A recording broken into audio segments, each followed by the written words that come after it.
Welcome to the presentation on finding sums of integers. You're probably wondering why are we doing this within the context of averages? And well, if you think about it, all an average is you take a sum of a bunch of numbers and then you divide by the number of numbers you have.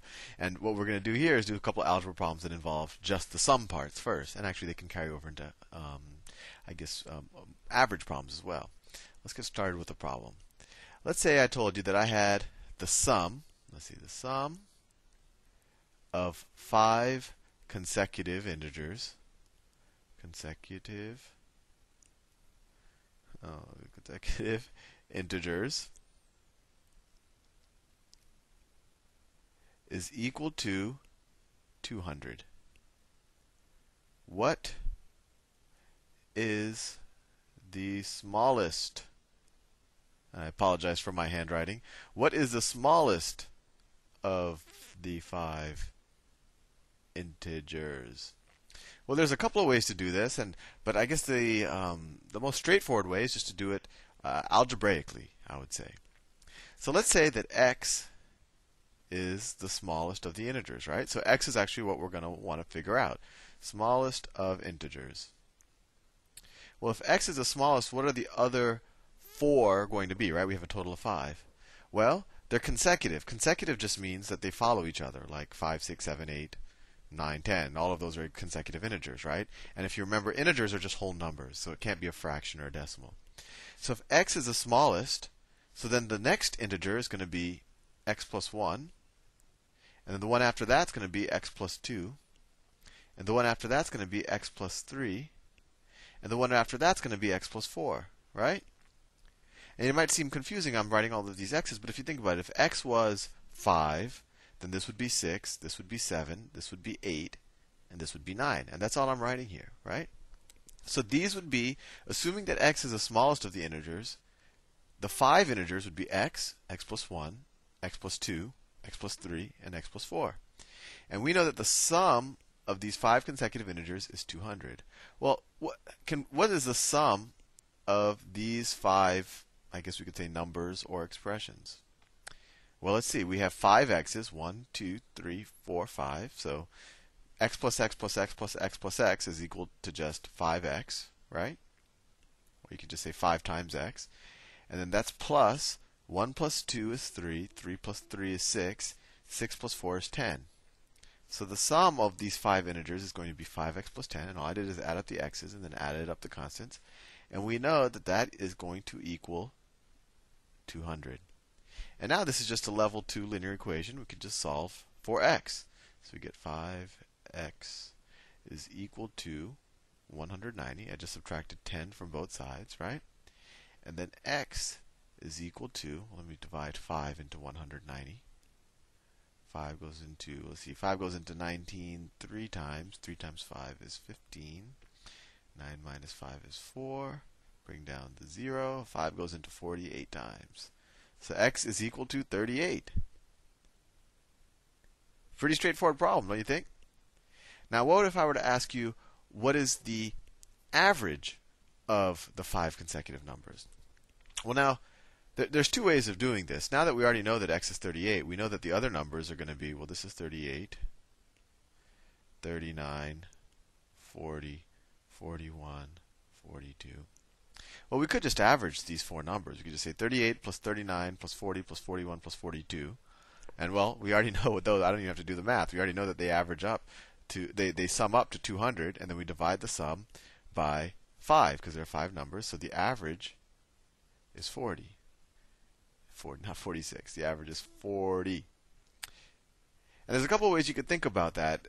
One, you see 40 is just a middle number, so that makes sense. And the only time we can really say it's the middle number is when the numbers are distributed evenly around 40, right? If we had a number that was much smaller than 40 or something, you couldn't just necessarily pick the middle number. But in this case, since they're consecutive, it makes sense.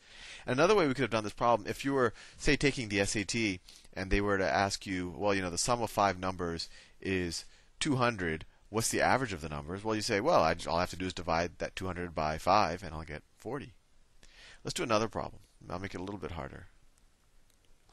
Let's say the sum of, let's say, 7 odd numbers,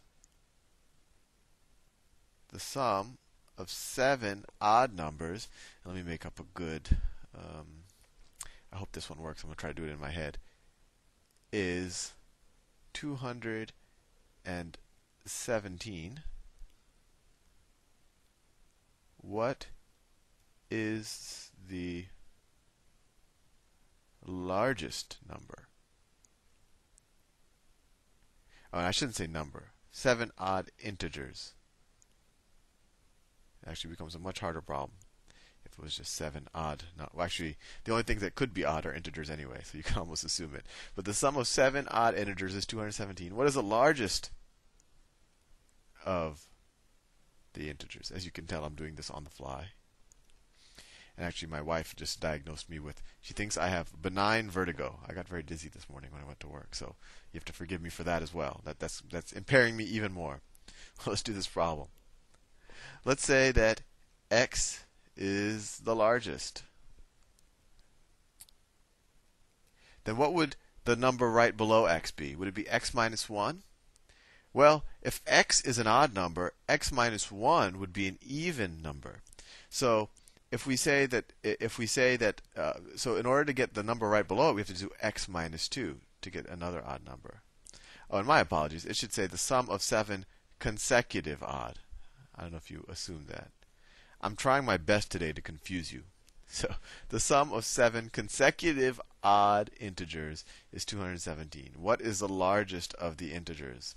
So if x is the largest, then the next smallest one would be x minus 2, right? Because it's consecutive odd numbers, not just consecutive, right? So consecutive odd numbers are like 1, 3, 5, 7. You're skipping the evens, right? So that's why you're going up or down by 2, depending how you view it.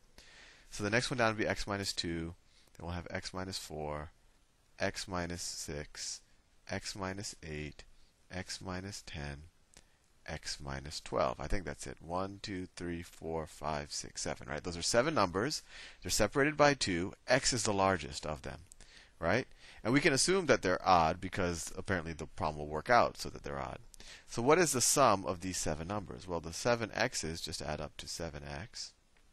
And then let's see, 2 and 4 is 6, 6 is 12, 12 and 8 is 20, 20 and 10 is 30, 30 and 12 is 32. So 7x minus 32 is equal to 217. And we just solve for x.